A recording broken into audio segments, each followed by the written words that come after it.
Moi, je trouve ça particulièrement important de sensibiliser les gens à c'est quoi la déficience intellectuelle. Je pense qu'il y a beaucoup de monde qui ne savent pas exactement qu'est-ce que c'est. La schizophrénie, ça, c'est comme la chose à laquelle Ça on fait touche encore pas. peur, Ça fait peut-être, encore hein? peur, puis il y a des conceptions tellement erronées dans la société. C'est assez incroyable, des fois, ce qu'on entend. Au niveau de la société, il y a quand même beaucoup de besoins de main-d'œuvre qui sont, au niveau d'emploi, qui sont peu spécialisés ou pas spécialisés. Moi, je vois ces patients-là tu sais, qui vivent une maladie qui est tellement difficile, qui a tellement de conséquences.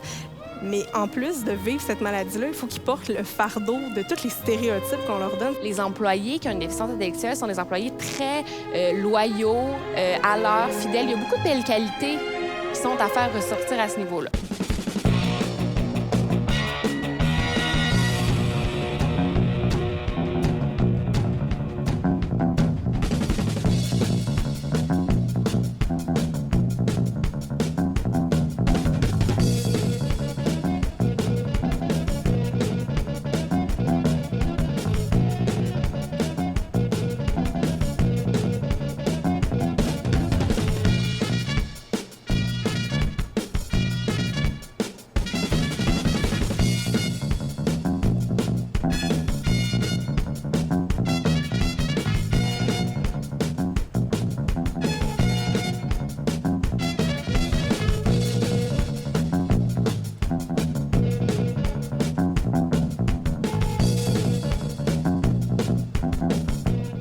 Bonjour et bienvenue à Cogito, l'émission de vulgarisation scientifique des étudiantes et étudiants au cycle supérieur de l'Université Laval. Aujourd'hui encore, on a un magnifique programme à vous proposer. Mon nom est Catherine Ferland et j'aurai le plaisir de vous accompagner dans les prochaines minutes avec nos invités d'aujourd'hui, donc Élisabeth et Sarah. Bonjour Sarah. Bonjour. Bonjour Élisabeth. Bonjour. Alors, aujourd'hui, vous venez nous parler de vos sujets respectifs, mais ça donne qu'il y a un beau point commun entre ce que vous faites, c'est-à-dire qu'on s'intéresse à l'esprit humain et à ses réactions face à diverses situations. Donc, je vais commencer avec toi, Sarah. J'aimerais ça que tu nous expliques un petit peu quel est ton projet de thèse. Moi, j'étudie en psychopédagogie. Donc, c'est un projet en éducation et je m'intéresse à la participation des élèves ayant une déficience intellectuelle à leur processus de transition de l'école à la vie active.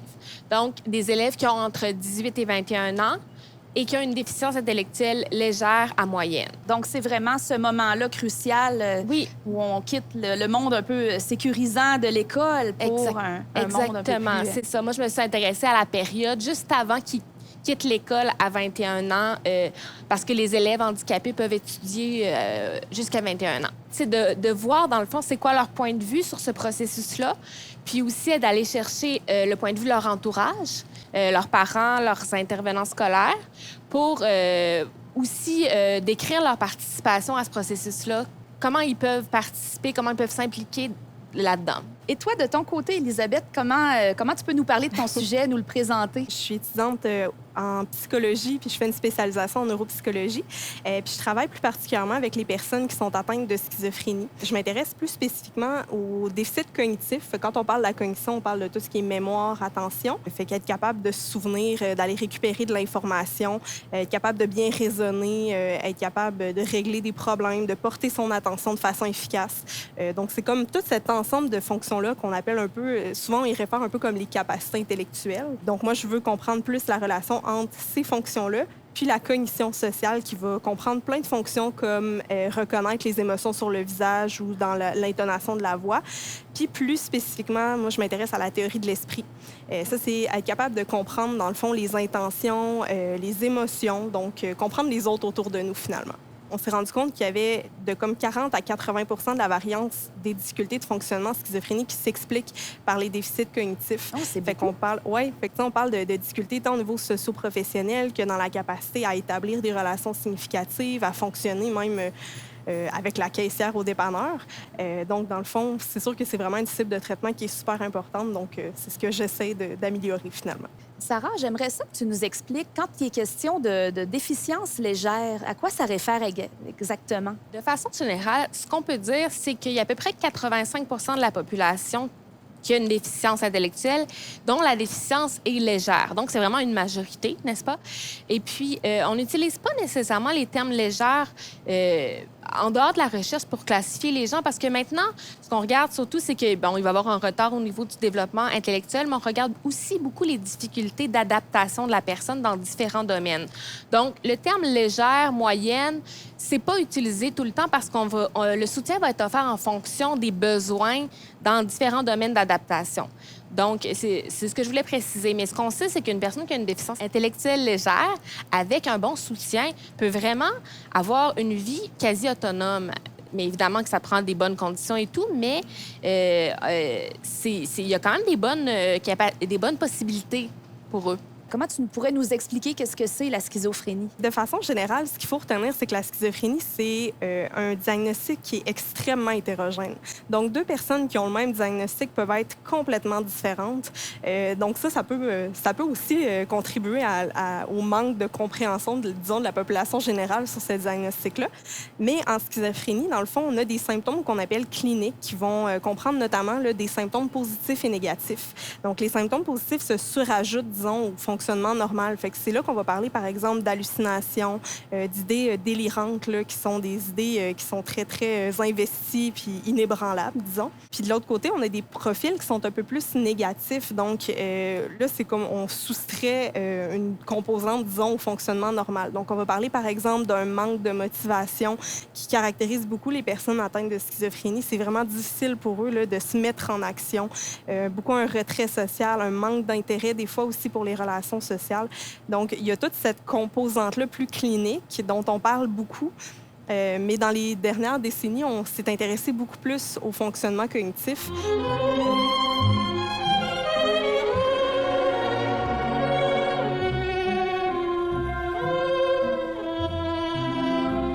Quand il est question de maladie mentale ou de déficience intellectuelle, de schizophrénie dans ton cas, on peut se demander qu'est-ce qui, comme chercheur, peut nous interpeller dans un sujet comme ça. Toi, Élisabeth, qu'est-ce qui a fait que tu t'es intéressée à cette problématique-là en particulier? Moi, de façon générale, je m'intéresse beaucoup à la réadaptation dans un contexte de troubles de santé mentale sévères. Il n'y a pas beaucoup de services en ce moment au Québec pour cette population-là. On a une belle offre de services quand même pour la réadaptation physique, mais au niveau de la santé mentale, il n'y a pas grand-chose. Puis c'est, comme j'en ai parlé un petit peu tout à l'heure, c'est vraiment une population, disons, un peu sous-estimée, qui a plein de potentiel, mais à qui souvent on ne donne pas beaucoup de voix. Puis dans le fond, quand on leur offre les bons services au bon moment, c'est des gens qui sont capables de s'épanouir, d'aller travailler, d'avoir une petite famille, d'aller à l'école. Donc, pour moi, ça, c'était vraiment important de participer justement à bâtir ces services de réadaptation-là pour les personnes atteintes, justement, dans ce cas-ci, de schizophrénie, mais de troubles de santé mentale plus sévères. Là. Donc, un intérêt vraiment intellectuel pour le sujet. Oui, définitivement. Intellectuel puis pratico-pratique là, pour le quotidien des cliniciens qui s'occupent de ces gens-là. D'aplanissement des difficultés. Voilà. Oui. Et toi, de ton côté, Sarah, comment t'en es venue à t'intéresser à cette problématique-là? Je dirais qu'il y a plusieurs raisons. Tout d'abord, moi, j'ai une formation en service social. Et puis aussi, j'ai beaucoup côtoyé des personnes qui ont une déficience intellectuelle. Dans mes milieux scolaires, il y avait toujours des classes d'adaptation scolaire. Bon, donc, j'ai fait du bénévolat avec eux. Donc, j'étais déjà sensibilisée à leurs conditions, finalement. Moi, ce qui m'a vraiment intéressée, c'est d'aller, justement, voir qu'est-ce qui favorisait leur résilience. Parce que c'est au centre de mon cadre théorique. Et puis, dans le fond, c'est vraiment comment on peut poursuivre le développement des personnes malgré les adversités qui sont chroniques, qui sont rencontrées dans la vie des personnes, justement pour qu'ils puissent rebondir puis avoir une bonne participation à la société, une bonne adaptation. Dans le cadre de cette démarche-là, c'est vraiment la personne qui est au centre de sa vie et qui peut, avec de l'aide parfois, prendre des décisions selon ce qu'elle veut vraiment elle-même. Puis, dans le cadre de ma collecte de données, j'ai vraiment trouvé ça intéressant de rencontrer différentes personnes. Puis, bien évidemment qu'on enregistre les entrevues, on fait des verbatims. Et puis, moi, à chaque fois que je relisais mes verbatims, pendant que je faisais l'analyse des données, je revoyais les personnes, entre autres les élèves, puis je les revoyais avec tout leur enthousiasme, leur capacité. Là. C'est comme si j'avais l'impression de les avoir dans ma tête quand je lisais leur verbatim. Fait qu'il y a comme un attachement par rapport à ces personnes-là que je trouve vraiment... C'est vraiment des personnes intéressantes, des personnes très positives. De ton côté, Élisabeth, quelles sont les sources principales que tu utilises ou le matériau, finalement, de ta recherche? J'ai 4 études bien distinctes, en fait, dans mon projet de thèse. Donc, j'ai une étude de traitement, donc évidemment dans laquelle on va travailler avec des personnes atteintes de schizophrénie. Dans mon cas, c'était une étude de cas multiples. Donc, c'était quatre personnes atteintes de schizophrénie avec qui on a fait de la remédiation cognitive. Puis, j'ai 2 méta-analyses également. Donc, à ce moment-là, je travaille plus avec ce qu'il y a dans la littérature de disponible. Donc, je vais aller chercher tous les articles qui répondent à certains critères pour me permettre de répondre à des questions spécifiques. Puis, dans une autre étude, en fait, je travaillais avec des participants qui, eux, n'avaient pas de psychopathologie. Donc, c'était pour valider un outil de travail que j'utilisais dans mon étude de traitement. Une sorte de groupe test. Oui, exactement. Okay. Tu as parlé de recalibration cognitive ou quelque chose comme ça? Remédiation cognitive. Oui, qu'est-ce que c'est ça? La remédiation cognitive, c'est un entraînement comportemental qui vise à améliorer, dans le fond, le fonctionnement cognitif. Puis ce qui est le fun, en fait, c'est qu'on ne vise pas juste à améliorer le fonctionnement cognitif. Par exemple, dans un test qu'on va faire de mémoire de travail, il s'est amélioré d'un point avant-après. C'est pas tant ça qui nous intéresse. Ce qu'on veut, c'est que ces améliorations-là soient durables dans le temps puis qu'ils se généralisent aussi dans le quotidien. Donc, si j'apprends certaines stratégies à travers mon programme de remédiation cognitive, ça va me servir dans mon quotidien pour améliorer mon fonctionnement de la vie de tous les jours. Moi, j'ai plus étudié les stratégies dans le fond, les parents et les intervenants scolaires mettaient en place autour d'eux pour favoriser leur participation. Puis, ce qui ressort, bien évidemment, c'est le fait d'avoir une communication adaptée avec l'élève dans différents contextes, dans le cadre de son plan d'intervention scolaire, pas utiliser de jargon, des choses comme ça. Parce que, tu sais, si on veut que la personne participe, c'est important qu'elles comprennent de quoi on parle à la base, n'est-ce pas? T'sais, ces élèves-là ont beaucoup de capacités, mais il faut quand même s'adapter à leurs conditions et puis leur offrir un soutien pour qu'ils soient en mesure de s'exprimer, là. Est-ce qu'il y a des surprises dans ce que tu trouves jusqu'à présent? Est-ce qu'il y a des éléments que ça fait ça correspond pas à ce qu'on savait?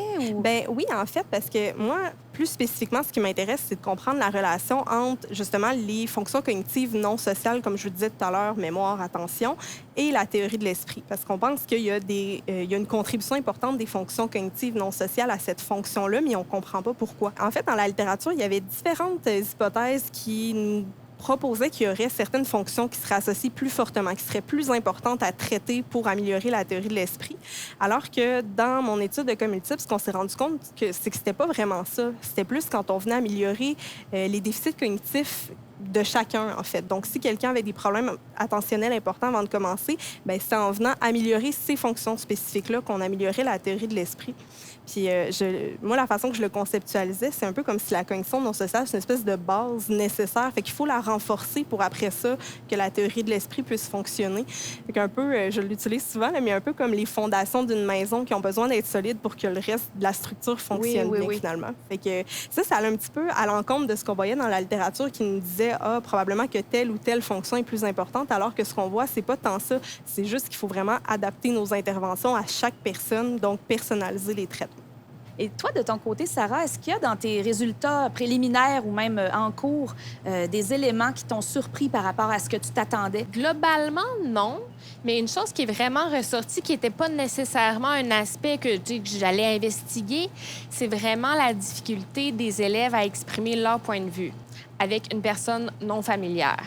C'est sûr que moi, je l'ai rencontré en 2 temps, les élèves, une fois à la maison, où je faisais connaissance avec eux, puis après, j'avais une entrevue avec un parent. Puis, dans un 2e temps, j'allais à l'école, et puis là, je faisais l'entrevue avec l'élève. Mais il reste que j'étais, pas vraiment une personne très connue de l'élève. Donc, dans certains cas, même si j'introduisais le sujet, je mets des exemples, je rends ça concret le plus possible, c'était difficile pour eux d'exprimer leur point de vue davantage que quelques mots. Fait que ça, c'est quelque chose que j'ai observé. Puis, c'est des choses qui questionnent aussi dans le sens où, après la fin de l'école, ils seront plus toujours en compagnie de personnes qui comprennent leur façon de parler, donc d'enseignants ou de leurs parents. Donc, à ce moment-là, comment ils vont pouvoir s'affirmer, s'exprimer avec ces personnes-là? Donc, ça, c'est un élément qui est ressorti là, dans ma collecte des données. L'importance du lien de confiance, finalement, dans l'expression des sentiments ou du vécu. Oui, le lien de confiance, mais aussi le fait de ne pas connaître quelqu'un. Tu es quand même capable de lui transmettre des informations, de t'exprimer avec elle. Quelqu'un qui n'est pas nécessairement capable d'évaluer qu'est-ce que tu lui dis, qui ne connaît pas nécessairement tout ton vocabulaire, d'être en mesure d'avoir un échange intéressant avec cette personne-là aussi, d'aller plus loin dans l'expression du point de vue.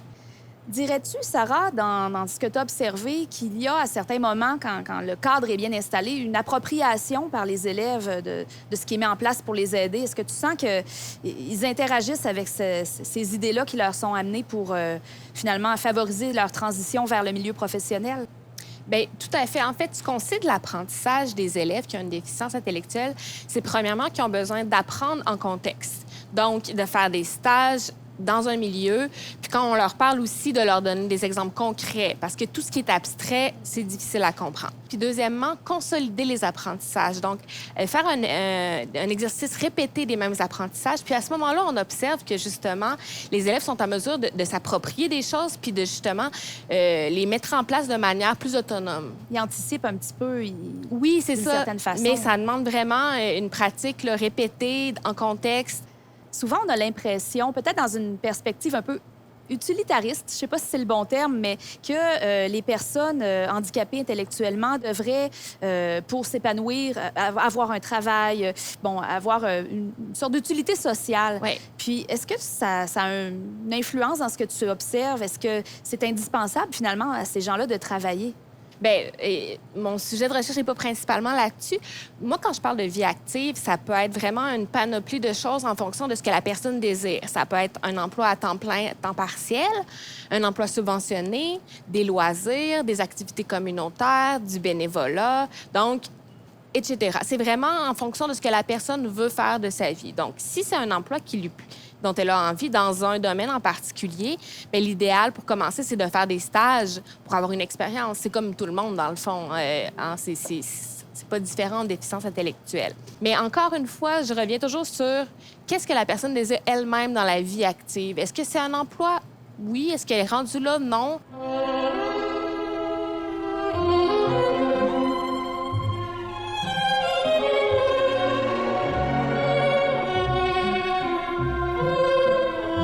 Question de recherche fondamentale, souvent, l'élément qui ressort, c'est « Ah, les chercheurs, on ne sait pas trop qu'est-ce que vous faites, hein? C'est un peu obscur et tout ça, à part un petit noyau d'initiés. » Comment vous voyez votre implication de façon personnelle, comme jeune chercheur, pour justement amener cette connaissance-là au grand public? Est-ce qu'il y a une dimension de vulgarisation qui est possible dans votre travail?